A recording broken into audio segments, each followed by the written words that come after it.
Hi everyone, welcome to another episode of DEPHEMEREMBER 2024. Today we are taking our least favorite ephemera and giving it new life with a creative bookbinder's art technique. Let's make something beautiful out of what we once disliked. Let's get crafting.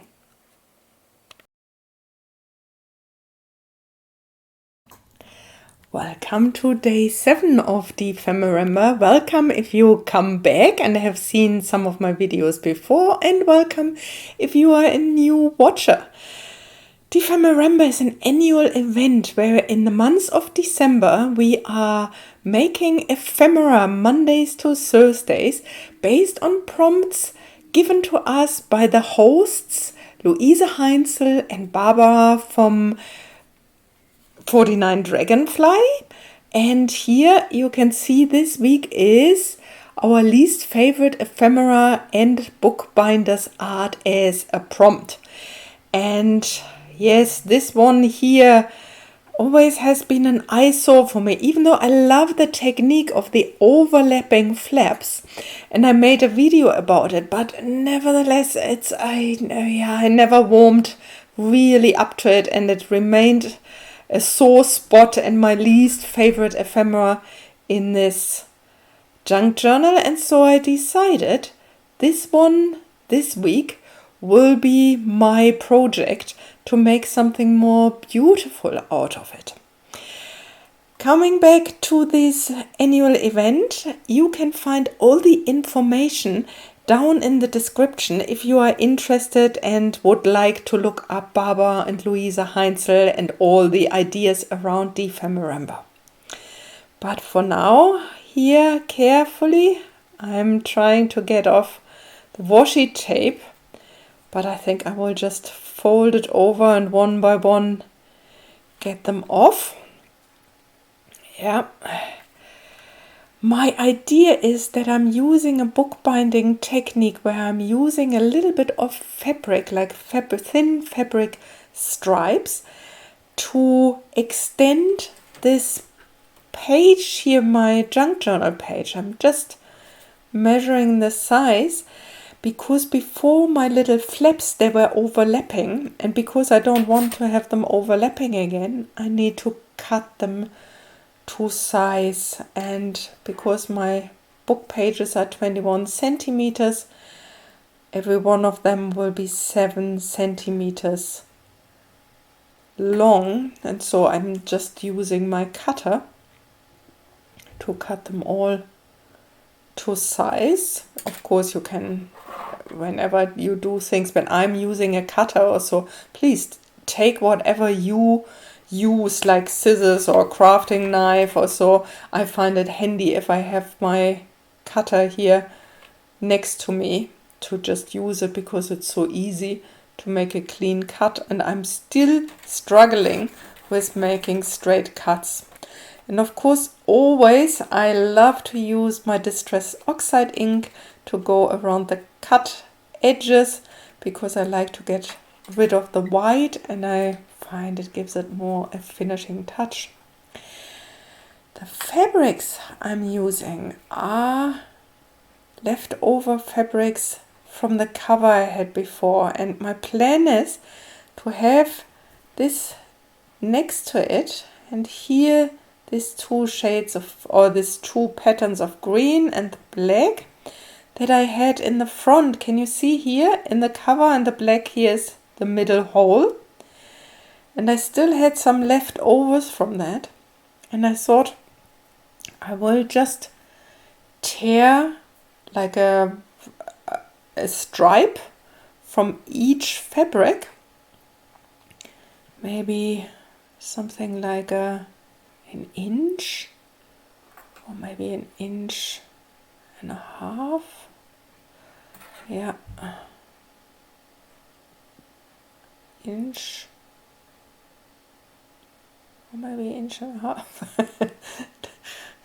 Okay, I think inch and a half. I can start with inch and a half and can shorten it, and then just stripe it off. And I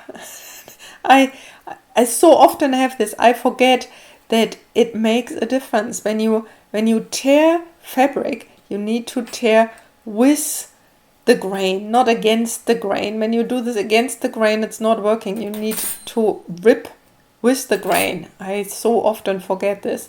And here you can see, then it's easy. If you do this with the grain, it's really easy. Do you know this? Do you have this problem too? Or am I the only one who forgets this again and again?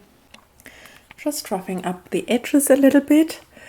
And yeah, cutting all three or tearing all three fabrics into strips.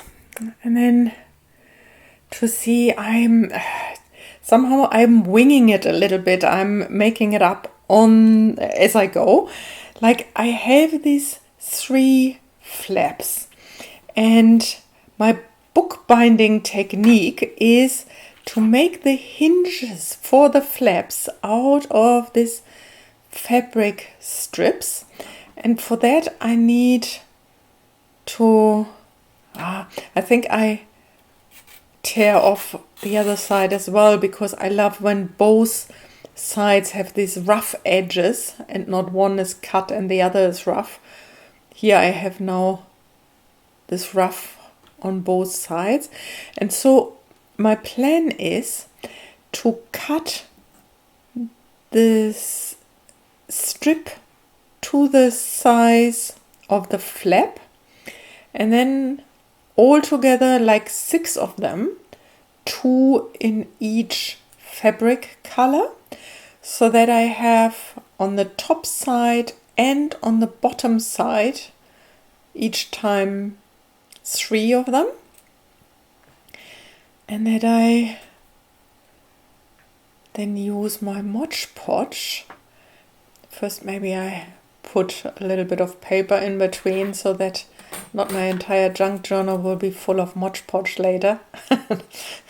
So, but here if I lay it out, that I have my 3 flaps here, and then that I have maybe the lighter color or the lighter green on the top, and then the black one in the middle and the darker green on the bottom.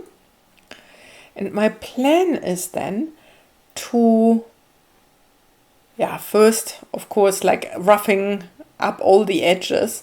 I will do this with all 6 of them, but then to use my Mod Podge, and I put a little bit of water into it and paint now the side of the flap, and then use half of the fabric strip on that side.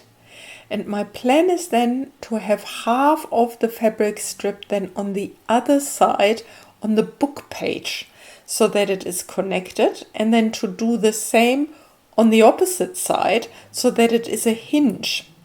You will see it, like if you watch it, you will see how it looks like.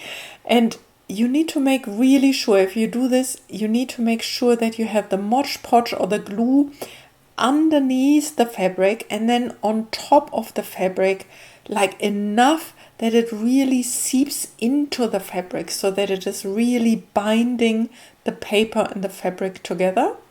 Here again, half of it with the Mod Podge, and then putting some fabric over it. And so doing all of them together. And then here you can see doing this on the side of the paper, of the signature paper that is already in the junk journal. And then here also on the fabric side. And then with a little bit of space so that it can move, the flap can move back and forth, so that there's a tiny, like a fraction of a gap, like a hinge. And then again with the water thinned Mod Podge to go over the fabric one more time, and just work it down one by one. And of course it needs to dry. In the moment it's very unstable. You can see it's really flapping around, but I find it looks already so much better than before, but it's still very unstable. And so we definitely have to do the other side very carefully. And again, same thing. You can see the paper starts getting wavy because there's water and Mod Podge in it. And then, of course, it is taking the water and it gets a little bit wavy. But if you dry it and it is in the junk journal, it will flatten out again. That doesn't matter. That's not such a problem. It's really important that you use enough of the glue to really secure the fabric and the paper together. So, because otherwise it is coming off. And it's also important, the paper that I use there is more cardstock thickness. Like if you would have just normal copy paper, it would be too thin. It's too flimsy. It doesn't hold a fabric hinge like that well. So it's good to have in mind that if you want to do something, to have a cardboard thickness as your junk journal page in order to do this. And here you can see again, I'm really using lots of glue to really push it into the fabric so that it is really soaked in it. And then work my way down one by one, going then over them at the end all again. Here you can see this. Also pressing everything down a little bit. And once it's fully dried, I went over with my sewing machine, both on the page of the junk journal and on the flaps. And here you can see, that's the back side. And I find it looks so much nicer than before already.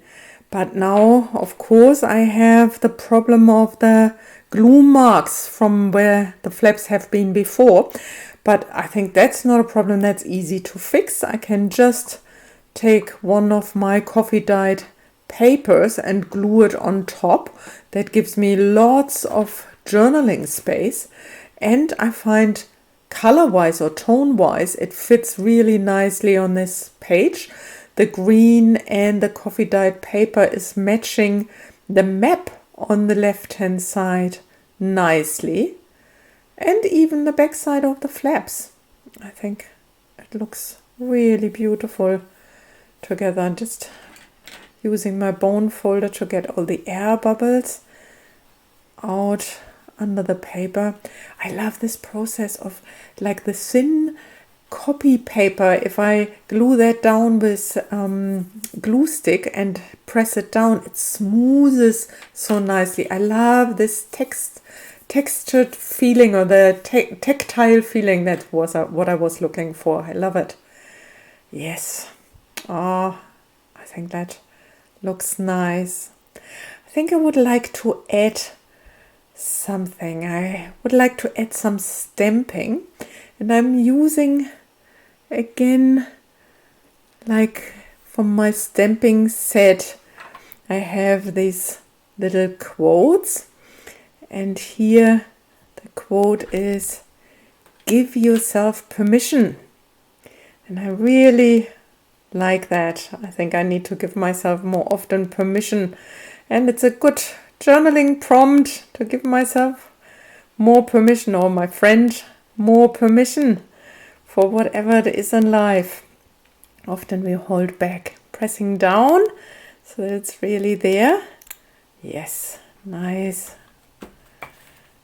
Okay, let's have a look. Okay, yeah, good. If I close it, oh no,